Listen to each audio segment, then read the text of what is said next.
무엇하여 주기를 원하느냐, 오늘 설교의 제목입니다.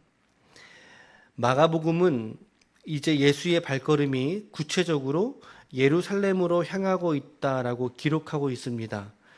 본문은 이제 그 예루살렘으로 가는 중에 제자들과 그리고 바디메오, 디메데의 아들이란 뜻입니다. 바디메오라고 하는 두 인물을 아주 극단적으로 대조시켜 놓고 있는 것을 우리가 보게 됩니다. 예수님은 이제 십자가를 지심으로 인해서 온통 자신의 택하시는 인류와 죄인들의 영혼을 구원하시기 위한 십자가로 예수님은 나아가시는 반면에 그 길에서 예수와 함께 3년 반 동안의 시간을 예수님과 함께 먹고 자고 누웠던 그 제자들은 전혀 그러한 예수님, 자기의 스승과의 과는 전혀 별개의 그러한 행보를 오늘 보여주고 있다는 것이죠. 예수님은 오늘 말씀에서 세 번째로 자신이 당할 순환과 죽으심과 부활에 관하여 말씀하고 있는데 그게 33절입니다. 같이 읽어보겠습니다. 33절 보라 우리가 예루살렘으로 올라가노니 인자가 대제사장들과 서기관들에게 넘겨짐에 그들이 죽이기로 결의하고 이방인들에게 넘겨주겠고 34절 그들은 능욕하며 침뱉으며 채찍질하고 죽일 것이나 그는 3일 만에 살아나리라 하시니라. 예루살렘은 해발 고도가 약 800m쯤에 있습니다. 800m쯤에. 그렇기 때문에 예루살렘을 사람들은 올라간다라고 하는 표현이 맞는 거죠. 그래서 지금 오늘 말씀에 보니까 뭐라 그랬어요? 예루살렘에 올라가노니라고 하는 표현은 이제 합당한 표현입니다. 올라간다는 표현이 맞지요. 예수님이 오늘 자신의 순환 예고 중에 오늘 세 번째로 했던 이 표현이 가장 구체적이고 사실적인 묘사를 오늘 주님이 하고 있는 것을 보게 됩니다. 먼저는 죽이기로 결의가 되죠. 결의가 되고 넘겨주게 되죠. 그리고 능욕을 당하죠. 그리고 침뱉음과 채찍질을 당하면서 결국에는 죽게 될 거라는 것입니다. 십자가에서 죽게 될 것이다. 그러니까 지금 이러한 자기의 죽음을 앞두고 있는 예수님의 마음은 이게 무겁기가 이게 한량 없으신 거죠. 이루 말할 수 없는 지경에 놓여진 그런 상태라는 거죠. 물론 죽음 이후에 예수님은 자신의 부활까지 물론 예견하시는 분이시죠. 주님은. 그러나 하나님이시면서 동시에 너무나 인간이신 이 예수님의 마음에는 분명 이 사건이 주고 있는 엄청나게 큰 무게와 책임감 그리고 압박감 같은 것들을 우리는 문맥을 통해서 조금만 관찰해 보면 알 수 있다는 것입니다. 그런데 이런 예수님과는 너무나 별개로 이게 같이 그동안 밥 먹고 있던 사람들이 맞을까라고 하는 생각이 들 정도로 오늘 제자 공동체는 너무나 미련하고 그리고 이기적인 독단적인 형태를 자행하고 있지 않습니까? 그게 뭐예요?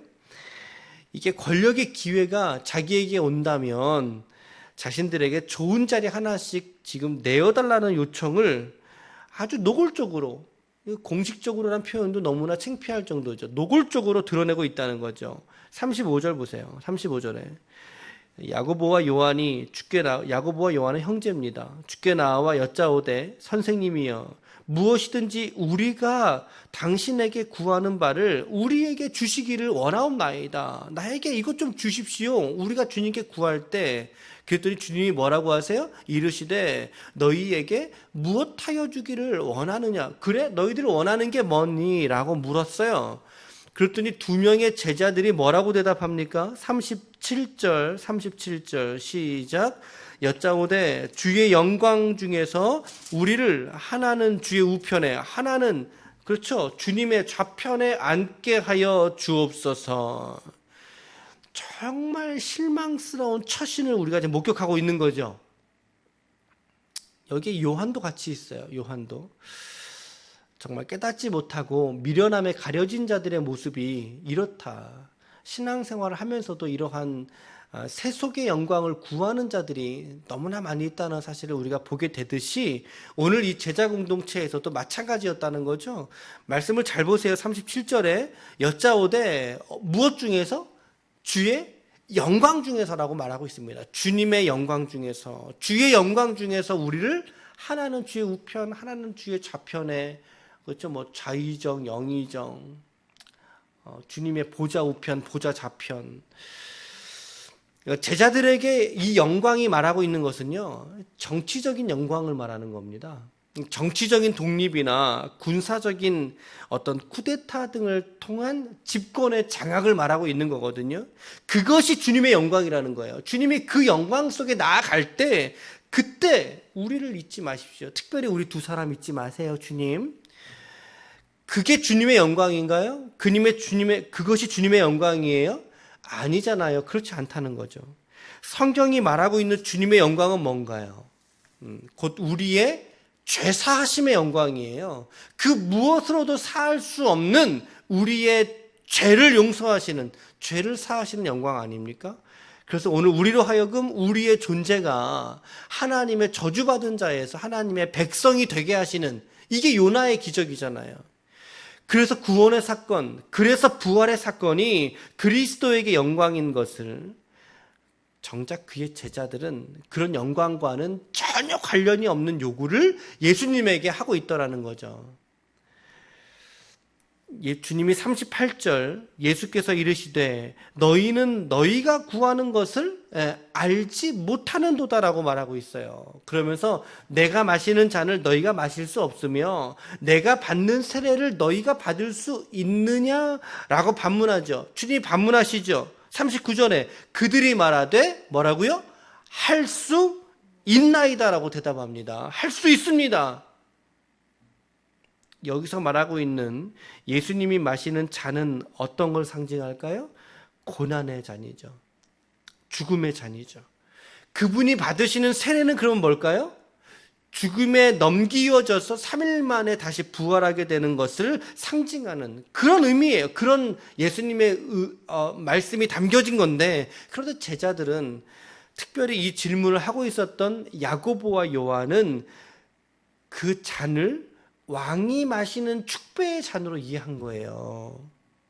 왕이 마시는 축배의 잔이며 예수님이 받으시는 세례는 무엇으로 이해했을까요? 마치 왕의 등극을 알리는, 왕의 취임식을 알리는 그러한 예식으로 이들은 잘못 이해하고 말았다는 거죠.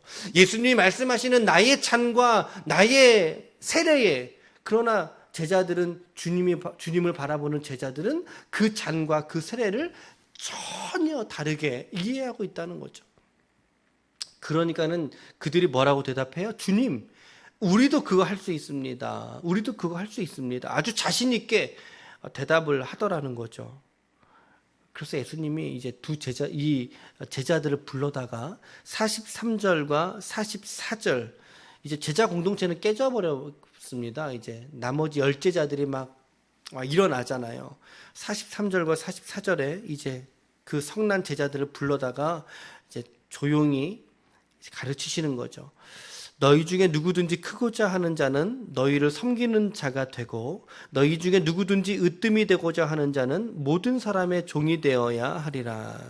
그러면서 예수님이 이 땅에 오신 목적을 45절이죠. 다 같이 시작.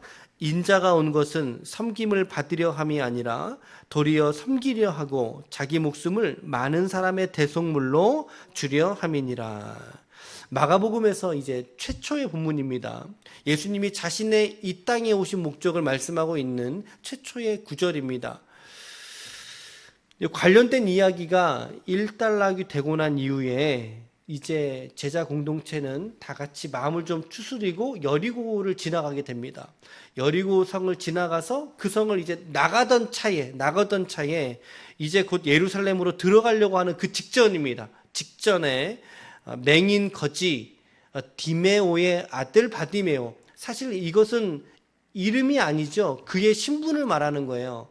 바디메오라고 하는 건 이름이 아니라 디메오의 아들이라는 뜻이니까 이제 그게 이름은 아니죠. 하지만 그 거지에 대한 신분을 언급해 줌으로써 나름대로 그의 신분을 존중히 여기는 그런 저자의 의도를 좀 볼 수 있는 대목이에요.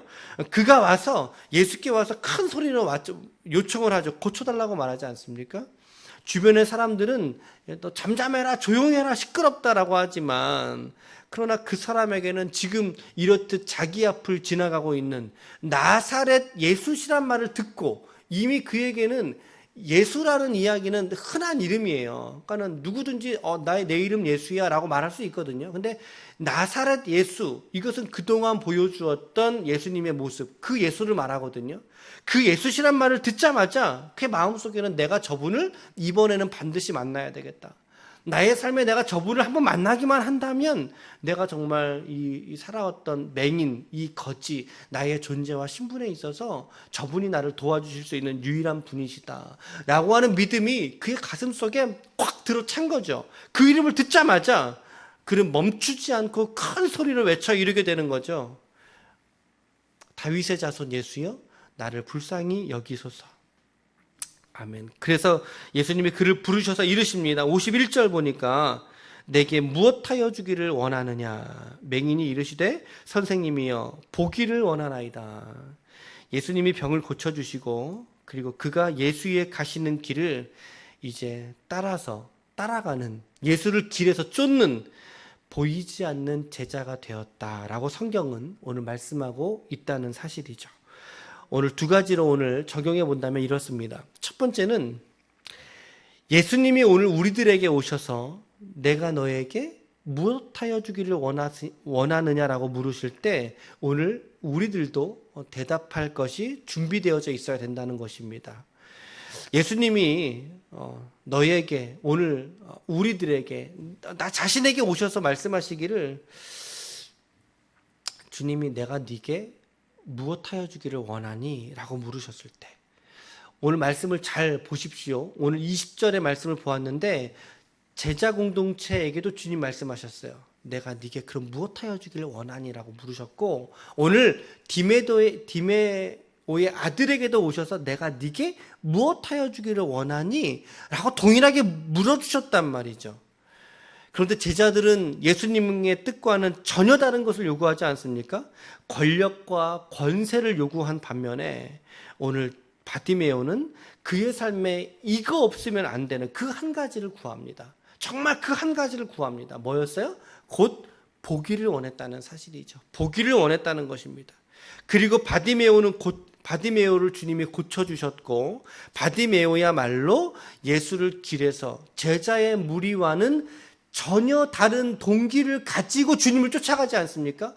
어쩌면 예수님은 바디메오의 육신의 눈을 열어준 것이 아니라 그게 닫혀 있었던 영의 눈을 열어주었다는 거죠. 그러니까 3년 동안 쫓아다녔던 제자들이 주님을 쫓아다니던 그 동기와 오늘 바디메오가 눈을 뜨고 나서 그분을 따르는 동기는 전혀 달랐던 동기였다는 사실이죠. 권력이었느냐? 아니면 내 인생에 처참한 내 인생에 오셔서 나를 구원하심과 같은 그 주님을 믿고 내가 그 주님을 쫓아가느냐라고 하는 것은 전혀 다른 것이었죠. 제자 공동체는 주님을 향하여 무엇도 섬길 수 없는 사람들이었어요. 그러나 바디메오는 그리스도를 향하여 자기의 있는 모든 것들을 다 버리고 주님을 쫓을 만한 그러한 제자의 면모를 갖추게 되었다는 거죠. 어쩌면 오늘 본문은 제자들의 제자되지 못한 모습을 고발하는 거예요. 그리고 더 나아가서 거지요, 이 남루한 행색의 한 사람, 앞을 보지 못하는 거지 소경 바디메오. 이 사람이 바로 예수님을 진정으로 따르는 진정한 제자의 모습이다라고 이렇게 이 두 그룹을 대조하고 있다는 생각을 저는 지울 수가 없다는 거죠. 바디메오는 자기의 겉옷을 내어버리고 주님께 나아왔습니다. 내어버리고 낮에는 자기가 깔고 앉았을 뭐라고 하죠? 깔고 앉았을 거예요. 그 겉옷을. 하지만 밤에는 그 겉옷을 덮으면서 그 겉옷조차 없었더라면 그는 아무것도 아닌 존재로 되고 말았을 때 자기가 갖고 있던 전 재산이었겠지요. 하지만 그거 주님 앞에 내어 던져버리고 주님 따르지 않습니까? 여러분들은 어떻게 생각하십니까? 주님이 여러분들에게 오셔서 영빈아 너에게 있는 소원이 무엇이니? 내가 네게 무엇하여 주기를 원하느냐? 라고 주님이 오늘 저에게 물으신다면 그리고 여러분들에게 물으신다면 여러분들은 무엇이라고 주님께 소원을 말씀드리시겠습니까? 정말 정직하게 한번 여러분 주님 앞에서 대답해 보십시오. 내가 세상 영광을 내가 주님 앞에 너무나 구하면서 내가 살아왔던 우리의 믿음의 태도는 아니었는가?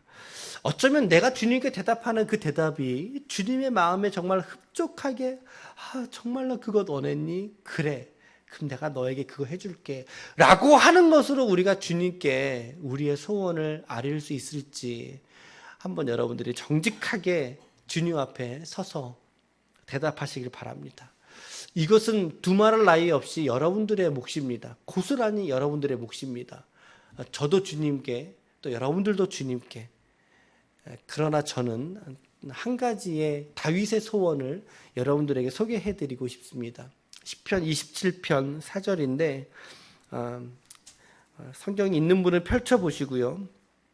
제가 읽어드리겠습니다. 시편 27편 4절입니다. 내가 여호와께 바라는 한 가지 일 그것을 구하리니 곧 내가 내 평생에 여호와의 집에 살면서 여호와의 아름다움을 바라보며 그의 성전에서 사모하는 그것이라.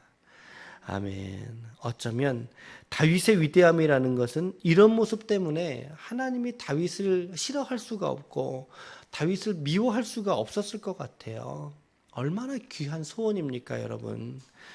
오늘 여러분들의 소원이 우리 주님을 예배하고 주님을 사랑하는 데까지 나아갈 수 있는 정말 귀하고 복된 소원들로서 여러분들 안에 오늘 일어날 수 있기를, 그 소원들이 여러분들 안에 가득 찰 수 있기를 여러분 간절히 소원합니다. 제가 어저께 잠을 상당히 못 잤어요. 오랜 시간 못 잤어요. 새벽 1시까지 못 잤나?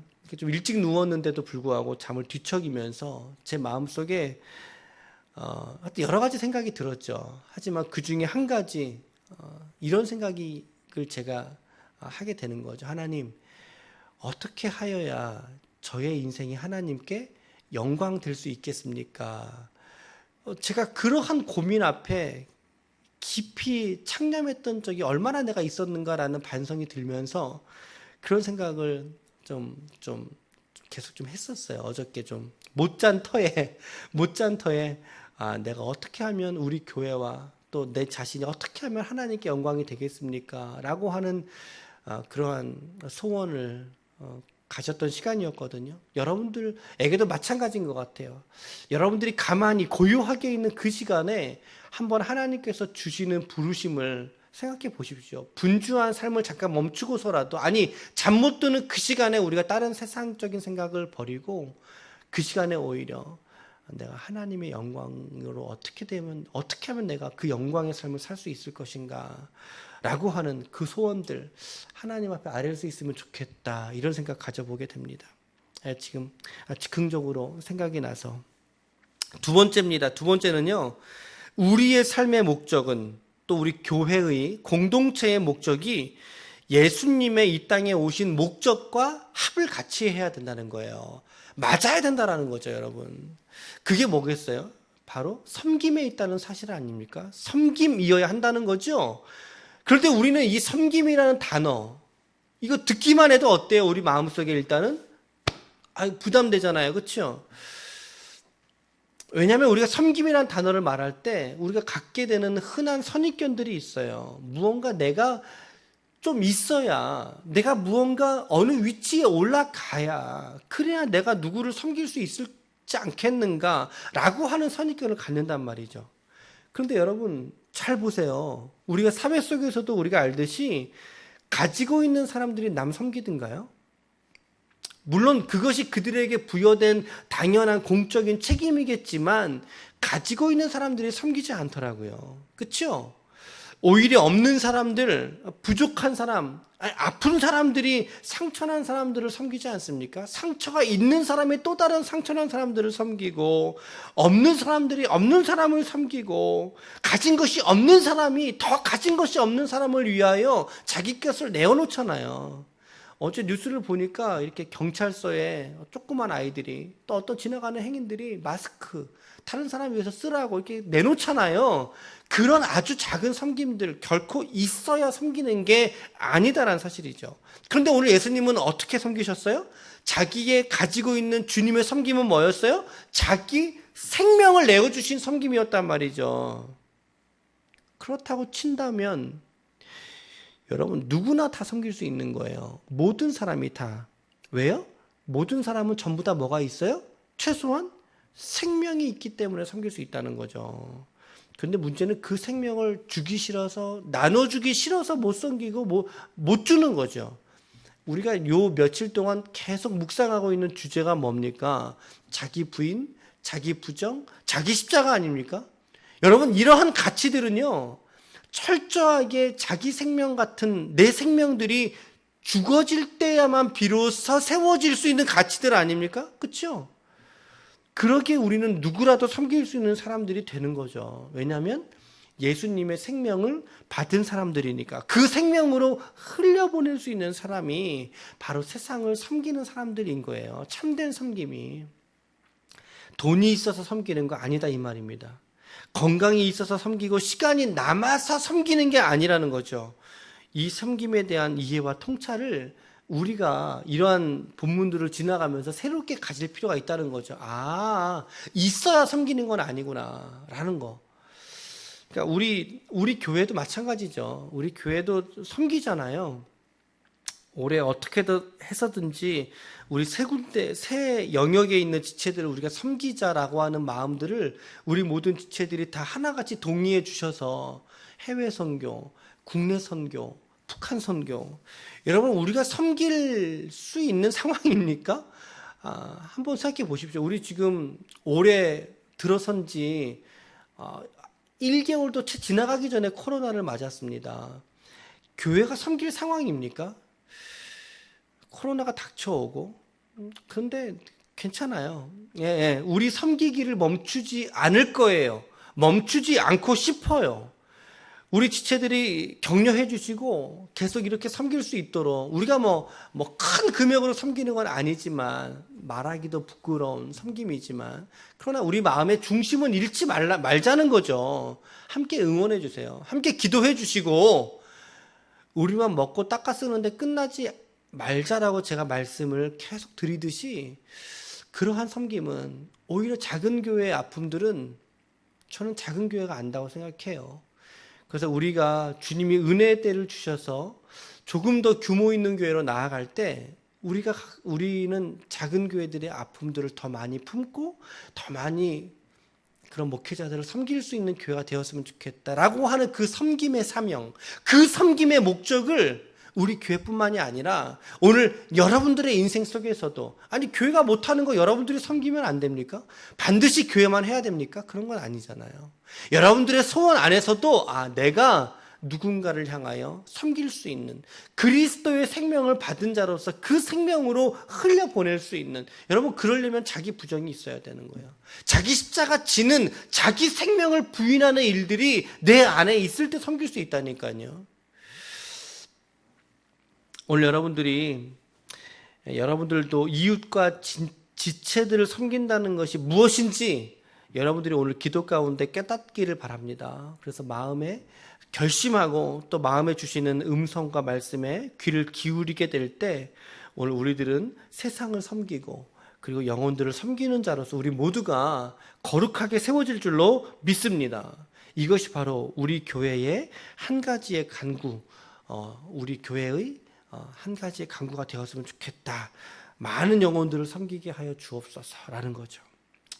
결론의 말씀을 드리겠습니다. 주님이 우리에게 오셔서 한 가지의 소원을 준비하라고 하실 때 소원을 말해봐. 내가 네게 무엇하여 주기를 원하니? 라고 물으실 때 저는 두 가지로 적용을 해봤어요. 첫 번째는 여러분들 개인적으로 그 말씀에 준비할 기도가 있어야 되겠다라는 거죠. 제자되지 못했던 간구의 수준에서 내가 머물러 있었다면 이제 그것은 주님이 원하시는 신앙 성장이 아닐 것입니다. 주님이 여러분들에게 물으실 때 여러분들 마음의 그 대답을 마음속에 준비하시기를 바랍니다. 날마다 준비하시기를 바랍니다. 그 두 번째는 우리 교회와 공동체가 섬김이라고 하는 큰 소원을 가졌으면 좋겠다라는 적용을 해보게 됩니다. 오늘 여러분들의 조금이라도 마음을 들여서 섬겨야 될 지체와 공동체가 있다면 어떤 모양이라도 오늘 좀 실천해 보시기를 바랍니다. 하나님께서 우리들에게 큰 기쁨으로 채워주실 줄로 믿습니다. 사실은 바디메오에 대해서도 우리가 좀 하고 싶은 이야기가 많이 있어요. 사실은 이 바디메오의 사건을 통해서도. 그런데 이것은 여러분들에게 숙제로 드리겠습니다. 숙제로 드릴 테니까 이에 대해서도 신앙의 깊은 통찰을 발견할 수 있는 좋은 묵상이 될 수 있기를 축복합니다.